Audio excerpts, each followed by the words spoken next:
Welcome again to Bible study. Of course, we're in Matthew chapter 5, talking about the Sermon on the Mount. Of course, chapter 5 starts with the 8 Beatitudes. We talked about that quite a bit. Then we talked about salt. We talked about light, how Jesus said that we are the salt of the earth. We are the light of the world. And then last week, we started getting into what Jesus had to say about Old Testament teachings, how he how he expanded on the law. He said, I'm not come to destroy the law, but I'm come to fulfill it. He hit on two main things, murder, and he hit on adultery, and why those are two major things. And of course, what he did was try to show us, well, we could commit murder physically, or we could commit it in our heart. Same thing with adultery. We can commit it physically, or we can commit it in our heart, even to look at somebody with lust in our heart. And so Jesus, what he did was he expanded on the law. Today we're going to carry over that into some other very important topics about oaths. Why? Because the Jews were big on oaths. So he really hit about this Old Testament teaching about making oaths and fulfilling our oaths. And these Pharisees, they made all kinds of loopholes about oaths, and we're going to look at that. And then he talked about retribution or retaliation, and how that was also a big thing in the Old Testament, an eye for an eye or a tooth for a tooth. And Jesus said, but I have something new to say about that. And of course, he talked about these things, very important things, and even about our enemies. Talked about the Old Testament, about enemies, and of course, the Pharisees even twisted that. And so, as a matter of fact, they twisted all three of these things about oaths, about retaliation, about loving the Lord, and about loving your enemies. And so we're going to start with chapter number 5 and then verse number 33. We'll start talking about the first thing that they tried to corrupt, and that's oath making, a making of oaths. And of course, Jesus said, again, you have heard that it was said of old. Of course, he already talked about murder. He already talked about adultery. Now he's carrying it over into oaths. He said, you shall not swear falsely, but shall perform your oaths to the Lord. But I say to you, do not swear at all, neither by heaven, for it is God's throne, nor by earth, for it is his footstool, nor by Jerusalem, for it is the city of the great King. Talking about Jesus Christ. Verse number 36, nor shall you swear by your head, because you cannot make one hair white or black. Simply this, Jesus says in verse 37, let your yea be yea, or your yes be yes, and your no be no. They were swearing on all kinds of things, swearing on the earth. Don't swear on the earth. It's God's footstool. They were swearing on the temple, and don't do that. They were swearing on Jerusalem. They were swearing on that, and swearing on all kinds of things. And what were they doing? They were simply trying to make some loopholes that would allow them to give them some loopholes to not fulfill these oaths. And so it's not good. The Old Testament, Jesus hit on some of those things. I'm going to read some of those Old Testament scriptures to you. Leviticus chapter number 19, verse number 12. It says, you shall not swear by my name falsely. So we shouldn't swear by God falsely, especially. And then, of course, Deuteronomy 23:21 says, when you make a vow to the Lord your God, you shall not delay to pay it. The Lord will surely require it of you, and it would be sin for you. And so rather than trying to make this elaborate, set of rules and regulations and find little loopholes where they could break these things, well, we're not going to swear by this, but we're going to swear by the earth. We're not going to swear by the temple, but we're going to swear by the altar. And boy, they really tried to just get real fancy with this. But Jesus is very plain about it. Of course, today it's a lot more simple in our culture. We just say things like, I swear to God, or we say things like, God, so help me God, God strike me dead with lightning if I'm lying, I'm dying, all kinds of statements like that. And Jesus, again, he simply would tell us today, hey, just tell the truth. Let your yea be yea and your nay be nay. But let's look at Matthew 23, we're going to look at some of these elaborate things, and we've already touched on it briefly. And then Jesus is preaching to these Pharisees again, Matthew 23, and he says, "Woe unto you, blind guides, who say," listen to this, "whoever swears by the temple, it is nothing.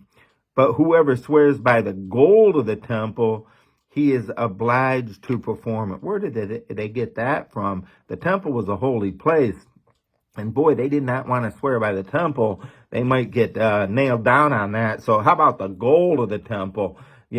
So they elevated the gold of the temple. And Jesus basically was saying them, in verse number 17, he says, "Fools and blind, for which is greater, the gold or the temple that sanctifies the gold?"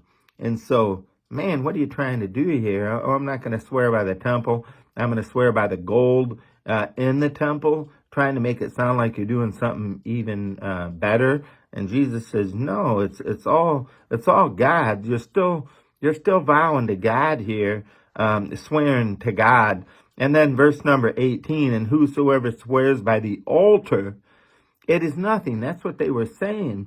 That you swear by the altar, that's nothing. But whoever swears by the gift that is on the altar, he is obliged to perform it. And simply, they just made these things up. And Jesus again in verse 19 says, "Fools and blind, for which is greater, the gift or the altar that sacrifices the gift?" And listen to what he says in verse 20. "Therefore he who swears by the altar swears by it and all things on it. He who swears by the temple swears by it and by him who dwells in it. And he who swears by heaven swears by the throne of God and by him who sits on it." And so Jesus is saying here, hey, all of heaven is God's throne. All of earth is his footstool. All of the temple, all of Jerusalem, it all belongs to God. Ultimately, everything is under God's control. And Jesus is saying that no matter what formula, no matter what stipulation, whether you swear on the altar or the sacrifice on it, and all these different things, he said, ultimately, tell the truth. Don't be looking for a loophole to tell a lie. And that's what we're talking about here. Again, who's he speaking to? The Pharisees. Last week we talked about murder. We talked about adultery. These Pharisees were so prideful and full of pride that they never murdered anybody or never committed adultery. Jesus began to tell them, oh, you've committed murder with your tongue. You've committed adultery in your heart. Now that's the letter of the law, is what the Pharisees were trying to focus on. And then here in telling these oaths, they were also trying to focus on the letter of the law, and they were even adding things to it. And Jesus says, no, don't do it. Just do right. Same thing with murder. Don't murder people physically. Don't murder people in your heart. Adultery. Don't commit adultery physically. Do not commit adultery in your heart. He's talking about oaths. This is another thing that they were so proud about, that they kept their oath. Jesus says, no, don't try to be fancy with all these things, swearing by all these different things, trying to find loopholes around it. No, simply this. Again, from your heart, let your yes be yes and your no be no. Very, very important. So we talk about these oaths. Now, the Bible does talk about oaths. And of course, if we do make a vow to God, Ecclesiastes chapter 5 verse 4 says, if you make a vow, defer not to pay it. And so there are times when people make oaths to God, but listen, it's a serious thing. You shouldn't do it, but if you do it, you better keep your vow. Again, if you make a vow to God, Ecclesiastes chapter 5 verse 4, defer not to pay it. And so in our own speech in 2023, boy, don't get so used to swearing by God and swearing by this, or I swear on the lives of whomever, whatever loved one you want to plug in there. we shouldn't do that, all right? Like it gives our speech more credibility. Guess what? We should have enough credibility in our persona and our testimony simply to let our yays be yays and our nays be nays. Now, Jesus touched on another thing that was big in the Old Testament, and that's retaliation. And boy, you could retaliate in the Old Testament. They even had cities of refuge where you could go hide in these different cities, and the different family members, different people that were out to get you or to have retribution against you, they couldn't do it if you were in these cities of refuge. And that's a pretty interesting topic in the Old Testament. But it was a big thing. An eye for an eye, a tooth for a tooth was a big thing in the Old Testament. And Jesus touches on retaliation. He says, you have heard, in verse number 38, you have heard that it was said, an eye for an eye and a tooth for a tooth. But I tell you not to resist an evil person. Boy, there's people out there to hurt you. There's people out there that would do things against you. And it's interesting how Jesus says not to resist or fight against that evil person.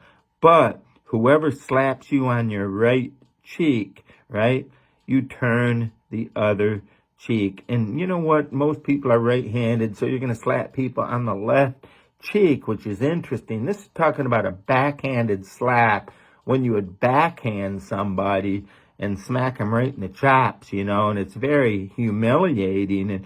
And boy, it's one thing to be punched, but to be backhanded on your right cheek, that was a form of public humiliation. And so Jesus says this, he says, whoever slaps you on your right cheek, turn the other to him also. And so, wow, this is one of the scenarios that Jesus gives here that they were all very, very familiar with in this culture. If somebody would disrespect you by backhanding you, boy, you were supposed to do something about that. Jesus says, no, do not resist, right? Don't resist an evil person. Don't be fighting those kind of people. Simply this, Jesus had a better plan. Turn the other cheek. And boy, in the flesh, that's not easy to do. I've been there in my own personal life. So have you, in many different situations where you're slapped in the chops, maybe not physically, in most cases, not physically. But, rather than to retaliate, Jesus said, I have something better. And, in the Old Testament, it says, go ahead, an eye for an eye, a tooth for a tooth. But no, now we're living under grace. And that's really what this subject is about grace when it comes to oath making, about grace when it comes to retaliation. And Jesus is saying, no, just simply turn the other cheek. Don't do that. Let's see what else he says. It says here, if anyone sues you to take away your tunic, okay, that was your inner clothing, your sweater, so to speak.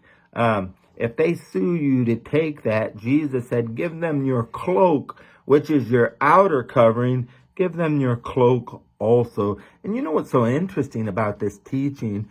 They could not take your cloak. That was what kept you warm, right? And by midnight, they had to give you back your cloak, right?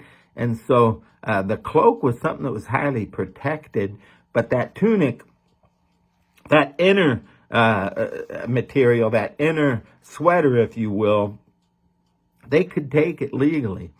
And so, you know what? People didn't have a lot of things back in those days except for the clothes on their back. So they'd sue them for their tunic. And Jesus said if they sued you, they couldn't sue them for the cloak, right? They thought that would be too inhumane to do that because that was the only covering that they had. But you could take what's under the cloak. So Jesus said, have this mindset. You know what? If they want your tunic that badly, go ahead with a good heart and give them your cloak also. That's the second scenario that he mentions here. And he mentioned here a third scenario. He said, whosoever compels you to go a mile, go with him too. Not only could they sue you for your tunic, but they could also compel you. This Roman soldier could compel you to carry something for them for a mile. Jesus said, don't just go for a mile. Be willing to go for two. And it's kind of interesting how that cliche, go the extra mile. That's a biblical thing. Jesus says, hey, don't be in the flesh. Don't be cussing this person out in your mind, this Roman soldier in your mind, right? While you're going this mile that you're forced to do. Jesus said, on your own, be willing to go an extra mile. And so again, what are we all talking about here? We're talking about the heart. We're talking about being a light. We're talking about being the salt. Hey, you want to reach the world? Don't murder people in your heart. You want to reach the world? Don't be an adulterer in your heart. You want to reach the world? Be honest in your speech. Let your yes be yes and your no be no. You want to reach the world? Don't try to get even all the time. Vengeance is mine, saith the Lord. I will repay. So in this Roman civilization, somebody backhands you across the chops. Well, be willing to turn the other cheek. Don't look for retribution, for retaliation. If they want your tunic that bad, give them your cloak also. They want your inner garment that badly, give them your outer garment. They're going to make you walk a mile, and they could do that, right? Be willing to, with a smile on your face, be willing to go the extra mile. Now, why is that? Well, because we are lights in the world. We are the salt of the earth. And this is one fourth scenario that's not as popular as the other three. Give to him who asks you, and from him who wants to borrow from you, do not turn away. Boy, this might be the toughest one of all. This person comes to you and they want something that's yours. Hey, can I borrow your ladder? Man, you might be tempted to say, no, you can't borrow my ladder. I'll never see that ladder again. And back in these days, the things that they had were very, very valuable, because it's not like today, or boy, I'll just go buy me another hammer, or buy me another ladder, or buy me another whatever it is they took from you. And so Jesus, again, it's dealing with the heart of generosity and love. And all these things are talking about love, whether it's murdering somebody, whether it's your tongue, whether it's that lust, that adultery, whether it's oath making towards other people, or retribution, right? Or walking that extra mile, or giving them something, fearing that, you'll never see that again. And again, Jesus says, give to him who asks you. In other words, let God take care of all of this. Let the Lord take care of it, And that's what Jesus is talking about here. God has a better plan for it. And again, it goes with Proverbs 3:5, one of my favorite scriptures. Trust in the Lord with all your heart. And here's the key. Lean not to your own understanding, right? God will take care of it. That's what Paul said as well in Romans chapter 12, verse 17. Repay no one evil for evil. Have regard for good things in the sight of all men. Listen to this in verse 18, familiar verse. If it be possible, as much as lieth in you or depends on you, live peaceably with all men. Beloved, do not avenge yourselves, but rather give place to wrath. It is written, vengeance is mine, I will repay, saith the Lord. And so, you know what? It's easier said than done. Boy, our flesh wants revenge, right?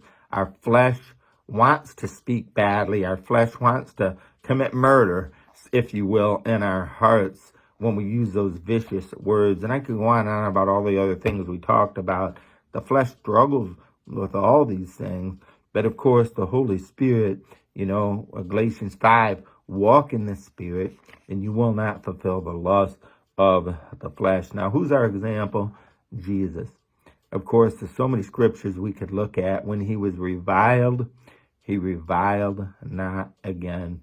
Pilate marveled that Jesus stood as a lamb before her shearers is dumb, according to Isaiah 53, and he opened not his mouth. And that prophecy was fulfilled as Jesus stood there before Pilate, and Pilate marveled. Why? Because Jesus was trusting the Father. Jesus knew that the Father had a plan. And we need to remember the same thing as well. And so we talk about oaths, right? Jesus said, let your yea be yea, your nay be nay. We talked about retaliation. God says, have a heart, right, that goes the extra mile. Have a heart that turns the other cheek. Have a heart that gives your cloak also when they've already taken your tunic, right? Giving to people even though you may never see it again. These are all hard things to do in the flesh. And then the final thing we're going to touch on here in Matthew chapter number 5 is love. You know, the Old Testament talks about loving God, right, with all your heart, all your mind, all your being. And of course, that's a great commandment, right? And then the second commandment is like unto it, that you love your neighbor, what? As yourself. So here's what Jesus is touching on, starting in verse number 43. It says, you have heard that it was said, you shall love your neighbor and hate your enemy. Now listen, if you study the Old Testament, you're not going to find it put like that, okay? There were enemies of God. There were enemies of God's people. And many times they had war and stuff like that. And so you did kill your enemies. But you know what? The Bible didn't say that, all right? You shall love your neighbor and hate your enemy. No. The Bible talks about the stranger and how you're supposed to take care of the stranger. Jesus said this again, but I say unto you, love your enemies. Bless those who curse you. Do good to those who hate you. And pray for those who despitefully or spitefully use you and persecute you. Again, wow, this is not easy in the flesh. You want to push back, punch back even in some situations. But Jesus said, love your enemies. He goes a step further. Bless those who curse you. Do good to those who hate you. Pray for those who spitefully use you and persecute you. Why? Because that's what God is. That's who God is. And he tells us that in verse 45, that you may be sons of your Father in heaven. For he makes his sun to rise on the evil and on the good, and sends rain on the just and the unjust. And then he tells us this, practically speaking, for if you love those who love you, right? How hard is that if you love those that love you, right? What reward do you have? Do not even the tax collectors or the heathen do the same thing? Verse 47, and if you greet your brethren only, right, your friends, your buddies, if you only greet those people, what do you do more than other people? Everybody does that. How are you any different? Jesus said, do not even the tax collectors, greet their brethren, right? Therefore you shall be perfect just as your Father in heaven is perfect. He's not talking about sinless here. He's talking about acting like your Father. You remember how when Jesus was preaching to that crowd, he said, you are of your father, the devil, because the deeds that your father does, those are the same deeds that you're doing, right? Our Father, if we're saved, is not the devil anymore. Our Father, of course, is in heaven. So just like God, people will curse him, but guess what he does? He sends rain. He sends oxygen to all those deniers, all those atheists. Guess what? They're breathing God's air, drinking God's water, all those things. So you know what? God says basically, don't hold it against them, right? Do good to people, right? And what a wonderful thing it is. And of course, again, in the flesh, it's not easy to do that, right? Give them food when they're hungry, right? Give them drink when they're thirsty. God said, you know what? If you do that, I'm going to bless you for it. And of course, again, God's the greatest example for us. Romans 5:8. While we were yet sinners, Christ died for us. God did good for us, even when we were enemies of God. Do you remember what Jesus did on the cross? Luke chapter 23, verse 24. Father, forgive them for what? They know not what they do. Boy, it's amazing. And you know what? Hey, we can do it too with God's help. We're not going to do it in the flesh. Paul said it so many times. We mentioned Romans 7, The flesh dwells what? No good thing. Jesus said, watch and pray that you enter not into temptation. The spirit indeed is willing, but what? The flesh is weak. And so Jesus touches on these Old Testament issues, major issues that the Jews especially were struggling with. This thing about murder, this thing about adultery, referring to the heart, these things about oath. It's your heart. This stuff about retaliation and when is it legal, when is it not legal? No. These are problems of the heart and love. These are and our enemies. All these things that we taught about the last couple weeks are really matters of the heart, matters of God's grace.